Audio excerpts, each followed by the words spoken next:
রাতের মধ্যে এটাও আছে আর কি যে শবে কদর, আমরা যে শবে বরাত বলছি সেটা তো এই মাসে, আর এরপরে যে শবে কদর আসছে যেটাকে বলা হয় লাইলাতুল কদর, এই লাইলাতুল কদরে বান্দার এরকম কি করা হয় না, আমলনামাকে আল্লাহর দরবারে তোলা হয় আর কি।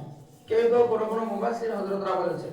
সেই জন্য আমাদেরকে খেয়াল রাখতে হবে, আমাদেরকে গুরুত্ব দিতে হবে যে এই গুরুত্বপূর্ণ রাত বা এই গুরুত্বপূর্ণ মাসগুলো আমাদের বেশি বেশি কি করতে হবে না, আল্লাহ তাআলার ইবাদত বান্দেগিতে আমাদেরকে কি করতে হবে না, নিমগ্ন করতে হবে। আল্লাহ তাআলা বেশি বেশি আল্লাহ তাআলার দরবারে এই সমস্ত দিন বা এই সমস্ত মাসগুলো, এই সমস্ত রাতগুলো আল্লাহর দরবারে বেশি বেশি করুণা করতে হবে, তওবা ইস্তিগফার করতে হবে আল্লাহর দরবারে। আমরা যে অতীতের গুনাহগুলো করেছি বা আমাদের দ্বারাই সংগঠিত হয়ে গেছে যে সমস্ত গুনাহগুলো, কেননা মানুষ, প্রত্যেকটি মানুষ, আল্লাহ রাসূল সাল্লাল্লাহু আলাইহি ওয়াসাল্লাম বলেছেন কুল্লু বনি আদম খাত্তাউন ওয়া খায়রুল খাত্তাইন আত-তাওয়াবুন। আল্লাহ রাসূল সাল্লাল্লাহু আলাইহি ওয়াসাল্লাম বলেছেন প্রত্যেকটি আদম সন্তান, আমরা যারা এসেছি হযরত আদম আলাইহিস সালাম থেকে আমরা যারা এসেছি, আমরা হলাম আদম আলাইহিস সালামের সন্তান।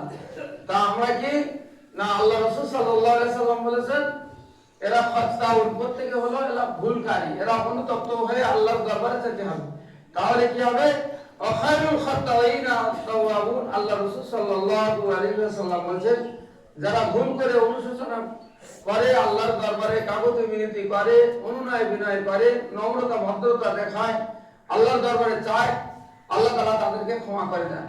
এই জন্য কিছু কিছু রাত, কিছু কিছু মাস, কিছু কিছু দিন আল্লাহ তাআলা আমাদের নির্ধারিত করে দিয়েছেন, সেগুলো আমাদের একটু মেহনত পরিশ্রম করতে হবে।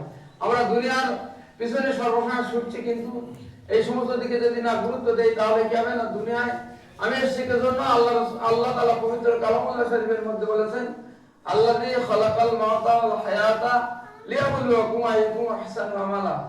আল্লাহ তাআলা বলেন যে আমি দুনিয়ার মধ্যে মৃত্যু এবং হায়াত দিয়ে মানুষকে দুনিয়ার মধ্যে প্রেরণ করেছি, মানুষকে পাঠিয়েছি কি হবে, লিয়াবলুয়াকুম, কে পৌঁছতে পারে, আইয়ুকুম আহসানু আমালা, ভালো কাজকে করে আমার দরবারে আসতে পারে, ভালো কাজ কে নিয়ে বেশি বেশি আল্লাহর দরবারে যেতে পারে, তারাই কাল কিয়ামতের ময়দানে হাসরের দিনে হিসাব আনতে, বিচার শেষে আল্লাহর দরবারে সম্মানিত হবে।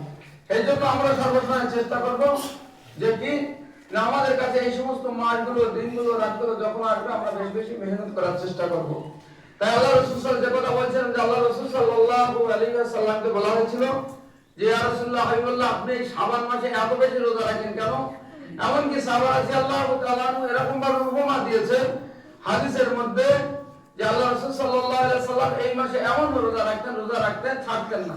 এমনকি দেখা যায় রোজা রাখতে রাখতে এমন মাসের শেষের দিকে যাতেন আল্লাহ রাসূল সাহাবারা ধারণা করতেন, তারা গুমান করতেন যে আল্লাহ রাসূল মানে আর রোজা ছাড়বেন না, একেবারে রমজান মাসে রোজা শুরু করে দেবেন।